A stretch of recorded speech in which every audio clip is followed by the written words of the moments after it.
A lot of us think about TikTok. We think, silly dance videos or people spouting off on the topic of the day. But for many small business owners, it's a marketing tool and an income stream critical to their survival.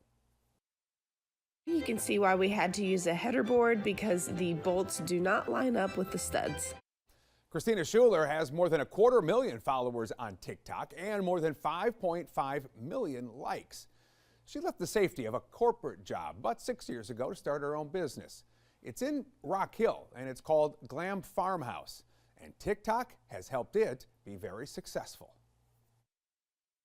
Man, I've always been kind of an entrepreneurial mind growing up.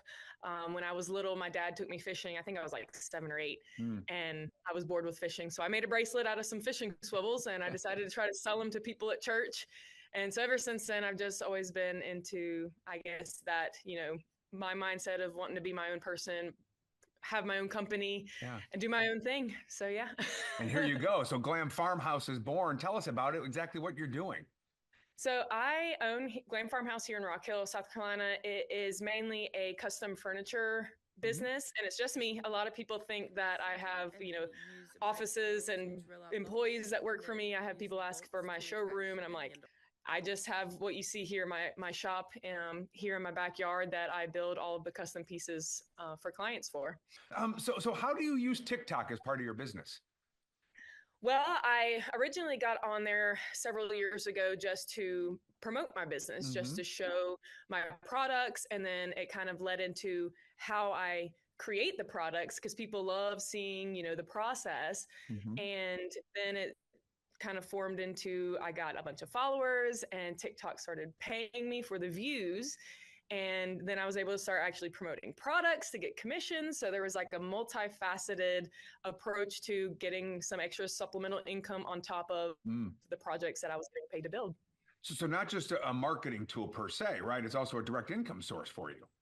Absolutely. Yes. It brings in quite a bit with brands also will send me products and say, hey, can you make a video on this? And we'll pay you, X amount of dollars because it's advertising for them. So I get paid by the client to build a project. And then I also get paid by a brand to use their product in that video. So it was amazing to be able to create on top of just doing my job in general. All right. So now the talk is TikTok might go away as soon as Sunday. What kind of impact is that going to have on you? I'm trying to be optimistic, but TikTok does bring in a good bit of revenue. So I'm going to I will be losing all of those future brand deals that I had. I had probably 4 or 5 lined up. And obviously, since I'm not going to be able to create that content now, I'm not going to be able to get those payments. And it's a little disheartening because other platforms don't really push out the content the way TikTok does. And I feel like more people have kind of migrated to TikTok, so more people are on there anyway.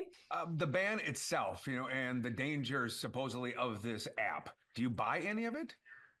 I mean, I do. I was a criminal justice major in college, so I did study, national security and terrorism and all of the things. So I definitely can see the government standpoint on why they would want to do this. And if there is a threat there, I absolutely agree. Something needs to be done about that for everybody's safety here in the United States. However, it's kind of hard to empathize whenever you have all these other Chinese apps that we're allowed to have. So it kind of makes you go, like what, what's really going on? And especially with it impacting people's incomes, it's going to be probably the biggest, hardship. I guess, are you hopeful that a deal can be worked out? Either it'll be sold or at least there'll be a pause for a little bit? Yeah, I'm curious to see what happens, especially the timing and all this. Going to get banned on Sunday, and then we're going to get a new president on Monday. And so I'm really, like I said, I try to be optimistic. So I'm really hoping that maybe the new administration can figure something out. Well, Christina, appreciate your time. Best of luck going forward, and obviously we'll see where all of this goes. Thanks for the time. Yeah, no, thank you for having me. Again, the ban is scheduled to go